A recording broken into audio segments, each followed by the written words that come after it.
دوسرا مرحلہ یہاں سے شروع ہوتا ہے اب آسمانوں کا. یہاں سے نبی پاک صلی اللہ تعالی علیہ وسلم آسمانوں کی طرف نکلے. اب آسمانوں کا سفر, پہلے آسمان پر گئے, دروازہ ہے آسمان میں, جبرائیل امین نے دروازے کھولنے کا حکم دیا. دربان نے پوچھا کون ہے؟ کہا محمد عربی صلی اللہ تعالی علیہ وسلم آئے ہوئے ہیں. دروازہ کھول دیا گیا. پہلے آسمان پر جب گئے وہاں حضرت آدم علیہ السلام سے میرے آقا کی ملاقات ہوئی. وہاں پر ملاقات کے بعد دوسرے آسمان پر حضور صلی اللہ علیہ وسلم تشریف لے گئے. یہ ایسا نہ سمجھے کہ ایک گیٹ سے دوسرے گیٹ جا رہے ہیں. ایک آسمان سے دوسرے آسمان کا سفر رسول کریم صلی اللہ علیہ وسلم کی احادیث کی روشنی میں 500 سال کی مسافت کا ہے. 500 سال کی مسافت کا.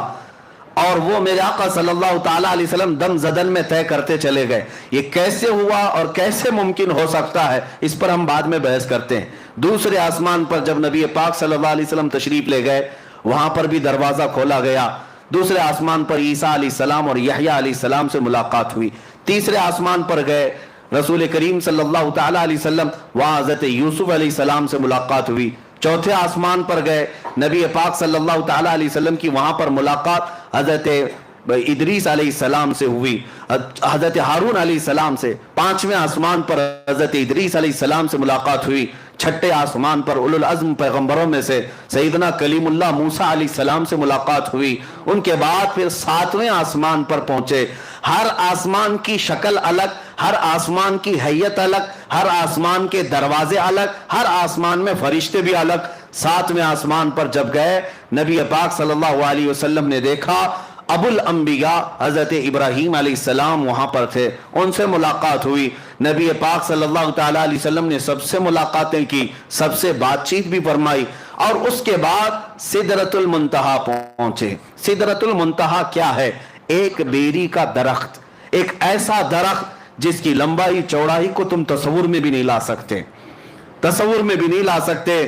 یہ پوری دنیا اس کے ایک پتے کے برابر بھی نہیں, پوری دنیا اس درخت کے پتے کے برابر نہیں. سدرۃ المنتہا وہ ایک جھاڑی ہے جس کے ارد گرد اللہ کے تمام فرشتے ہیں. سدرۃ المنتہا یہ جبرائیل امین علیہ الصلوۃ والتسلیم کا آخری مقام ہے. وہاں پہنچنے کے بعد اب جتنے فرشتے اللہ تعالیٰ کے ہیں سب ہجوم در ہجوم آنے لگے.